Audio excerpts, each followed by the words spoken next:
Shalom, puji nama Tuhan. Sore hari ini kita kembali bersama-sama ada di tempat ini untuk kita boleh beribadah kepada Tuhan.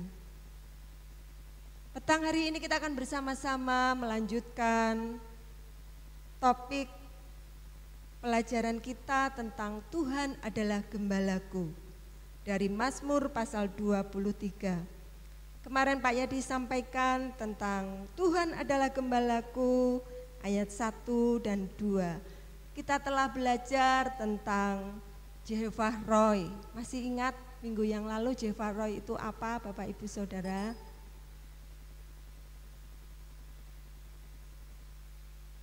Tuhan gembalaku, Dia adalah Allah yang setia yang menjaga dan memelihara kita.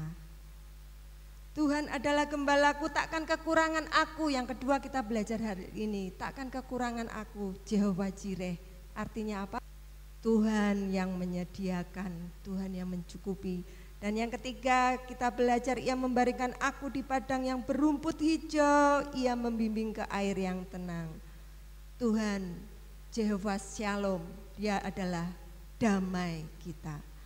Nah, pada kesempatan sore hari ini kita akan bersama-sama melanjutkan di ayat yang ketiga. Mazmur 23 ayat 3, di sana dikatakan, Ia menyegarkan jiwaku, Ia menuntun aku di jalan yang benar oleh karena namanya.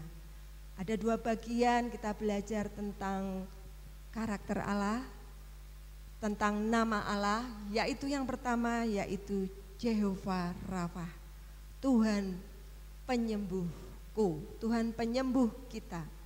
Di dalam bagian pasal 23 ayat 3 yang A, Ia menyegarkan jiwaku. Next, Tuhan penyembuhku, Tuhan Jehovah Rafa, Tuhan menyegarkan jiwaku. Karena Tuhan sebagai gembala menyembuhkan domba-dombanya yang sakit dan memulihkan mereka dengan sempurna. Mengapa? Karena domba tidak menyadari ia sedang sakit atau terluka. Kalau hewan yang lain punya pertahanan diri, tapi domba terkadang tidak menyadari hal ini. Ketika saya membaca buku dan merenungkan firman Tuhan ini, saya jadi bertanya-tanya, janjane sakitnya domba itu apa? Ada yang tahu sakit yang sering dialami domba? Ada yang di sini penggembala? Pak Surep tuh ya, dulu penggembala domba. Apa Pak? Domba niku biasanya sakitnya napa Pak? Oh iya, masuk angin. Iya. Tadi saya membaca, saya tuh penasaran, jane domba itu sakit apa selama ini, karena berbicara tentang Jehovah Rafa, Dia menyembuhkan domba yang sakit. Saya terpancing kepingin tahu sakitnya domba itu ternyata banyak ya. Domba itu kadang sakit perut seperti Pak Surip katakan tadi ya, kembung, mencret, cacingan, radang mulut, radang pusar, kudis, dan ada bakteri-bakteri lain tadi yang menyebabkan penyakit. Saya baru tahu ya, oh seperti ini. Dan domba kadang tidak menyadari sakit yang dia alami, sehingga dia memerlukan gembala untuk merawat dia, gembala yang baik tentunya.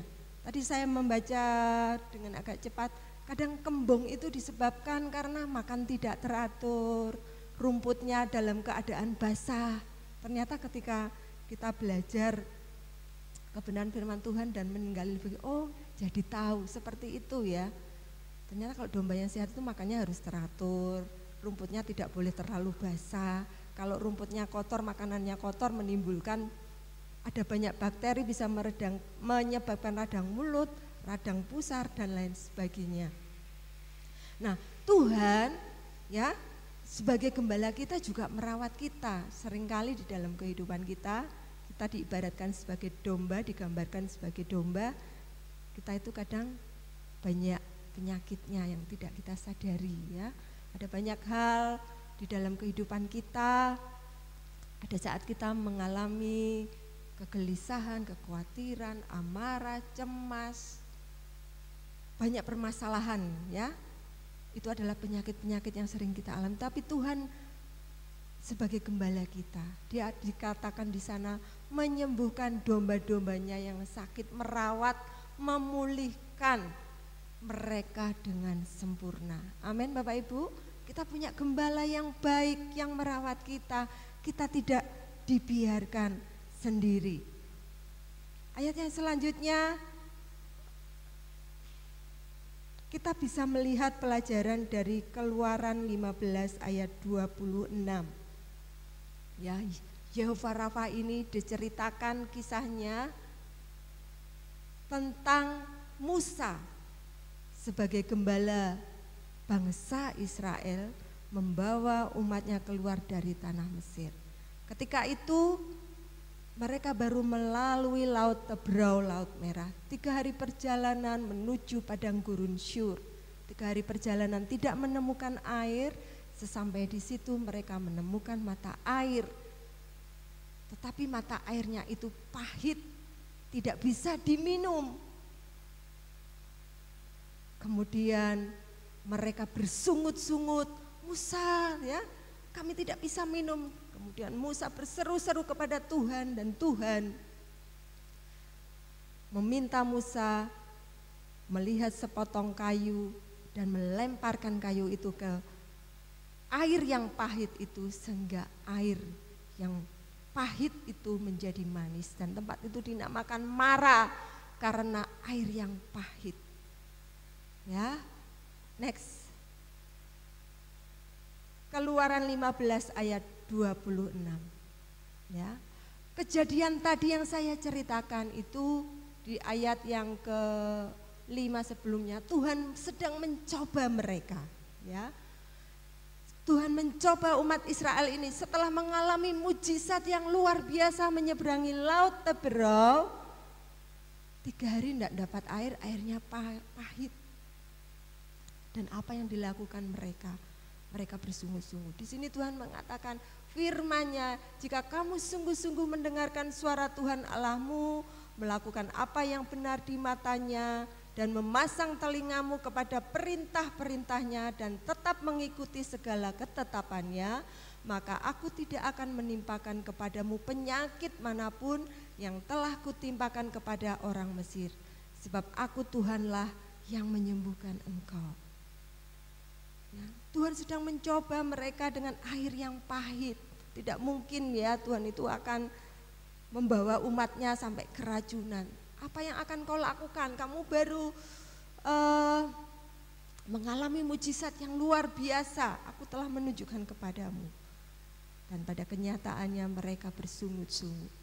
Tapi tengah sungut-sungut mereka, Tuhan dengan penuh belas kasihan sebagai gembala meminta Musa mengambil sepotong kayu, melemparkannya sehingga air itu sehat, air itu menjadi manis. Dan Tuhan mengatakan ini, aku penyembuhmu, aku tidak akan menimpakan sakit penyakit kepadamu, aku ini gembala yang baik. Asal ya, Tuhan itu mengingatkan kembali pada mereka, asal ini kamu melakukan apa yang benar, memasang telingamu dan tetap mengikuti aku. Nah Bapak Ibu Saudara yang dikasihi Tuhan, di dalam kehidupan kita seringkali kita sudah mengalami hal yang luar biasa terjadi di dalam hidup kita. Tetapi ada kalanya sesuatu yang pahit itu kita alami di dalam kehidupan kita. Itu Tuhan sedang menguji kita. Bagaimana sikap hati kita? Sakit penyakit secara fisik atau kejadian-kejadian yang membuat sakit, ya, kepahitan di dalam diri kita, membuat hati kita terluka, membuat hati kita kecewa, membuat hati kita kejadian-kejadian bermasalah membuat kita menjadi marah. Apa yang harus kita lakukan? Di tengah ujian yang pahit yang sedang kita alami itu, mari kita belajar untuk mengingat Tuhan itu tidak akan meninggalkan kita seperti orang Israel yang ada di Mara yang airnya pahit. Tuhan itu akan menyembuhkan. Baiklah kita bertahan di dalam ujian yang Tuhan berikan pada kita. Dia akan mengubah air yang pahit itu menjadi manis. Kita sudah melihat contoh dari bangsa Israel yang bersungut-sungut, tapi itu biarlah tidak terjadi dengan diri kita. Mungkin satu saat kita mengalami hal yang pahit dalam hidup kita, sakit penyakit secara fisik atau permasalahan yang menyebabkan jiwa kita sakit, biarlah kita mengingat Tuhan itu Yehova Rafa. Amin. Tuhan itu penyembuh kita, Dia tidak akan meninggalkan kita. Dia akan mengubahkan air yang pahit itu menjadi air yang manis, air yang menyehatkan, yang berguna bagi kehidupan kita. Itu adalah Yehova Rafa, artinya Tuhan menyegarkan jiwa kita, Tuhan penyembuh kita. Kalau Tuhan sebagai penyembuh kita, Dia yang setia seperti tadi ya, gembala memelihara domba-dombanya yang sakit sampai sembuh sempurna. Dipelihara Tuhan ketika kita sakit. Biarlah kita juga bersyukur karena kita memiliki gembala yang baik yang senantiasa memelihara kita ketika kita sakit. Ya. Kalau kita menghadapi hal-hal yang saat ini mungkin seperti dalam tanda kutip sakit ya, sakit, kita seperti domba yang sakit. Jangan kehilangan pengharapan karena Tuhan setia. Tuhan setia merawat kita sampai kita menjadi sembuh. Amin Bapak Ibu. Tidak dibiarkan airnya tuh pahit. Tuhan itu sedang uji apa yang kamu lakukan. Tuhan akan mengubah yang pahit itu menjadi manis karena Dia adalah gembala yang baik yang menyembuhkan kita. Yang selanjutnya, next, arti. Ya, nah ini tadi ya. Kayu yang mengubah air pahit menjadi manis melambangkan salib Tuhan. Ini tadi peristiwa di Mara. Dilemparkan kayu sehingga air itu menjadi manis. Demikian juga kejadian yang pahit yang kita alami ya. Saya katakan Tuhan adalah gembala yang tidak akan mengubahkan kita. Kayu itu melambangkan salib. Salib Tuhan itu menyembuhkan semua penyakit. Kuasa salib Tuhan itu menyembuhkan semua penyakit. Salib Tuhan memulihkan hubungan Allah dan manusia. Salib Tuhan menyelamatkan manusia. Apapun yang kita hadapi saat ini yang pahit di dalam diri kita, yang bisa ya mengubah kita.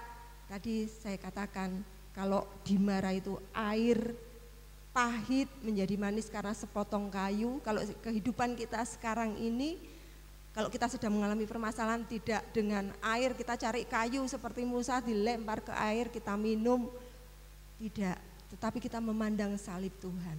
Kalau sekarang kita mengalami sesuatu yang pahit di dalam diri kita, pandanglah salib Tuhan. Kalau kita sakit, ingat salib itu Tuhan telah mati bagi kita, bilur-bilurnya menyembuhkan segala sakit penyakit kita. Dengan minum obat, dengan terus menjaga makanan kita tetap memiliki pengharapan. Percayalah Dia Yehova Rafa yang akan menyembuhkan. Kalau kita mempunyai hubungan yang tidak baik dengan sesama kita, atau kita tak jauh dengan Tuhan, Tuhan mengingatkan kita, kembali kepada Tuhan. Ya, kuasa salib Tuhan itu memulihkan hubungan kita dengan Tuhan. Kalau kita bisa menjalani kehidupan kita hari lepas hari dengan memandang salib Tuhan, kita percaya Tuhan akan menyelamatkan hidup kita. Itu adalah arti dari Yehova Rafa. Dia Allah penyembuh kita yang akan menyegarkan jiwa kita. Kalau kita sakit fisik, sakit jiwa, sakit keadaan kita, Dia yang akan menyegarkan kita, Dia yang merawat kita, tadi dikatakan ya, sampai kita sembuh sempurna. Yang kedua kita belajar, tadi ya, pasal 23 ayat yang ketiga A, tadi Ia menyegarkan jiwaku, kita belajar tentang Yehova Rafa. Yang selanjutnya kita belajar, Ia menuntun aku di jalan yang benar oleh karena namanya. Di sini kita mau belajar bersama-sama tentang Yehova Tsidkenu. Agak susah ya, Sitkenu, yaitu Tuhan kebenaranku. Kita belajar Allah kebenaranku. Ia menuntun aku ke jalan yang benar oleh karena namanya. Kita lihat gambarnya, Tuhan sedang mencari domba yang sendirian, tidak bersama dengan kawanan-kawanan domba yang lain. Dan itulah yang terjadi dengan domba. Ya, Tuhan kebenaranku. Kita seringkali tersesat mencari jalan kita sendiri. Ayat selanjutnya, kok ayat? Gambar slide selanjutnya, Aura. Ya, Tuhan menuntun hidup kita ke jalan yang benar. Mengapa? Tuhan kebenaranku, Dia sebagai gembala, sebagai Tuhan menuntun hidup kita ke jalan yang benar. Karena apa? Karena domba mudah tersesat. Tadi gambar sebelumnya ya, mencari domba yang tersesat karena domba suka mencari jalan sendiri. Dia tidak sadar dia terhilang dari kawanan yang lain. Dia suka mencari jalan sendiri. Dan ketika saya merenungkan kebenaran firman dan membaca tentang Yehova Sitkenu, ya, tentang domba yang suka mencari jalan sendiri, itu ibarat kita sebagai domba yang suka mencari jalan sendiri, mengandalkan kekuatan kita sehingga kita jauh dari jalan Tuhan dan membawa kita kepada kebinasaan.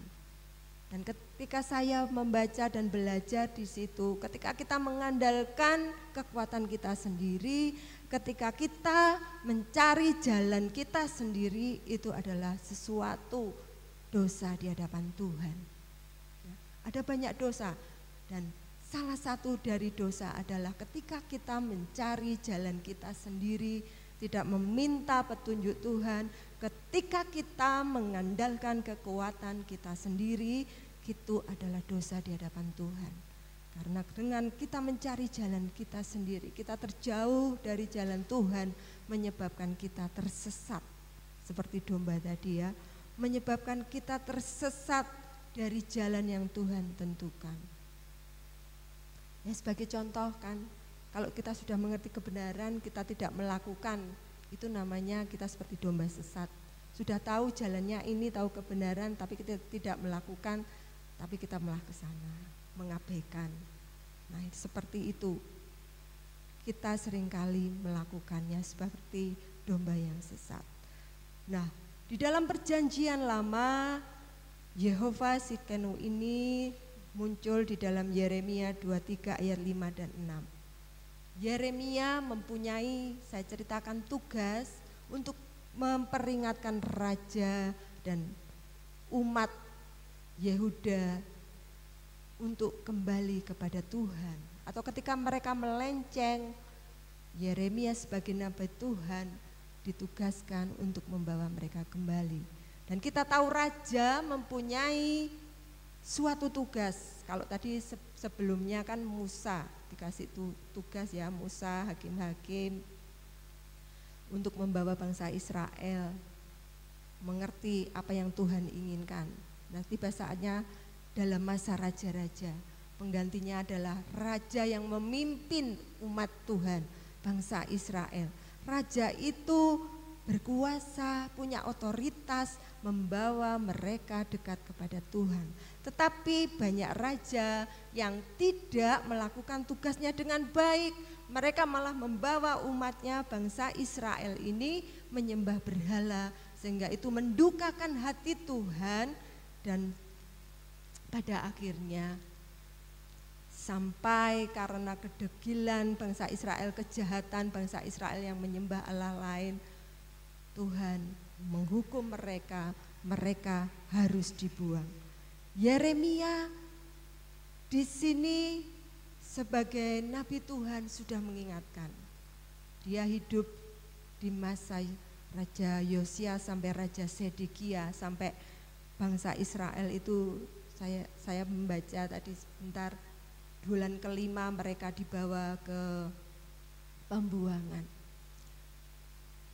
Yeremia mengingatkan mereka, ada raja-raja yang tidak melakukan tugasnya dengan baik. Mereka, raja sebagai penggembala umat Tuhan ini tidak melakukan. Tetapi akan datang suatu masa di mana raja kebenaran itu yang akan membawa umatnya ke jalan yang benar. Ini tadi ya, Yeremia 25 ayat 23 ayat 5 dan 6. Sesungguhnya waktunya akan datang, demikianlah firman Tuhan, bahwa aku akan menumbuhkan tunas adil bagi Daud. Ia akan memerintah sebagai raja yang bijaksana dan akan melakukan keadilan dan kebenaran di negeri. Dalam zamannya Yehuda akan dibebaskan dan Israel akan hidup dengan tenteram, dan inilah namanya yang diberikan orang kepadanya, Tuhan keadilan kita, Tuhan kebenaran. Dikatakan ayat sebelumnya ya, raja yang bijaksana akan melakukan keadilan dan kebenaran itu akan datang. Itu adalah nubuatan tentang Tuhan Yesus nanti pada akhir zaman datang. Sehingga umat Israel yang saat ini belum percaya kepada Tuhan, hatinya boleh dibukakan, mereka boleh melihat bahwa Mesias yang sesungguhnya itu sudah datang dan mereka mau menerima Yesus sebagai juru selamat. Tuhan adalah kebenaran dan kita belajar dan kita tahu ketika Yesus ada di dunia ini, dia datang, dia mengatakan, akulah jalan, kebenaran dan hidup, tidak ada seorang pun yang dapat sampai kepada Bapa kalau tidak melalui aku. Tuhan itulah satu-satunya kebenaran yang bisa menuntun kita ke jalan yang benar, yang bisa menuntun kita sampai kepada surga yang mulia, kepada kehidupan kekal.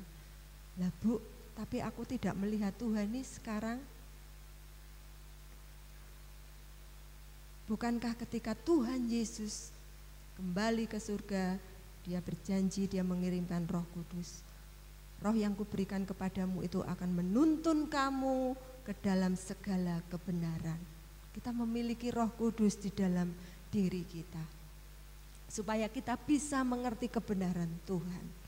Kebenaran itu kita dapatkan kalau kita setia merenungkan kebenaran firman Tuhan, mendengarkan kebenaran firman Tuhan. Ketika kita belajar bersama-sama kebenaran firman Tuhan, kita mengerti satu kebenaran, dan kebenaran itu akan kita mengerti dan itu akan kita simpan di dalam hati kita. Suatu saat ketika kita sudah mendapat pengertian itu, kita melakukan hal yang tidak benar, Roh Kudus itu yang akan mengingatkan. Atau kadang kita tidak mengerti, Roh Kudus itu memberikan hikmat kepada kita untuk kita melakukan sesuatu yang benar. Ya, Yehovah Tsidkenu, dialah kebenaranku. Dia menuntun kita ke jalan yang benar, seperti seorang gembala menuntun domba yang suka cari jalan sendiri itu kembali ke dalam gembalaan, domba-domba gembalaan yang lain. Kita juga kalau kita tersesat, Tuhan itu mencari kita, mengembalikan kita ke jalan yang benar. Kita hidup bersama-sama dengan saudara seiman yang lain. Dengan apa? Dengan Roh Kudus yang mengingatkan kita. Kita tidak mungkin mendengar, "Oi," misalnya, "Ika, kamu melakukan hal yang tidak benar." Nah, kita tidak mendengar Tuhan seperti itu, tapi kita di dalam diri kita ada Roh Kudus. Roh Kudus itu yang mengingatkan.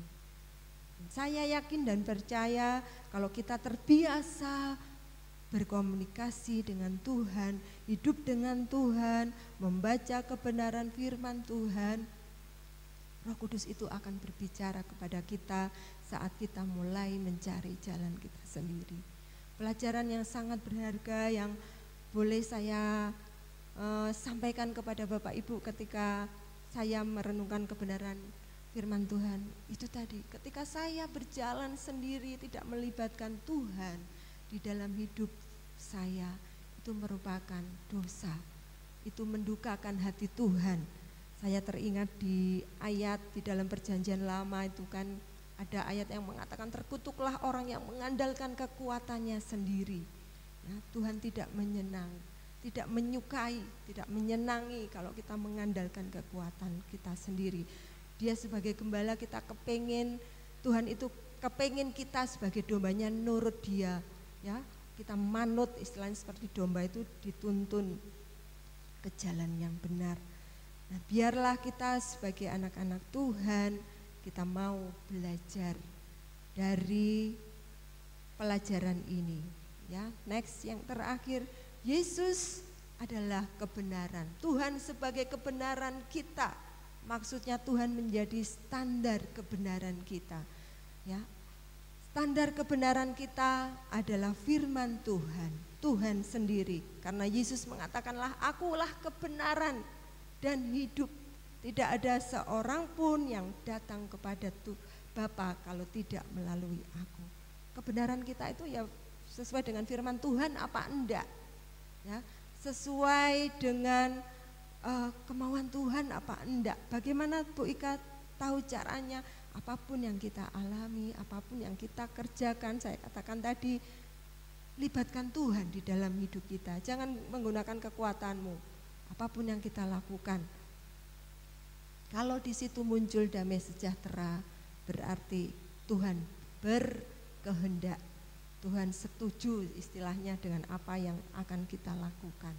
Ya, standar kebenaran kita itu adalah firman Tuhan, kehendak Tuhan itu sendiri. Dan biarlah kita sebagai anak-anak Tuhan, kita mengingat hal ini. Ia menuntun kita sebagai domba Tuhan. Kita mau Tuhan itu menuntun hidup kita. Ia akan menunjukkan kita ke jalan yang benar karena Dia sendirilah kebenaran. Dan kita sebagai anak-anaknya, baiklah kita belajar menjadi domba yang taat, yang mau dituntun oleh Tuhan ke jalan yang benar. Amin.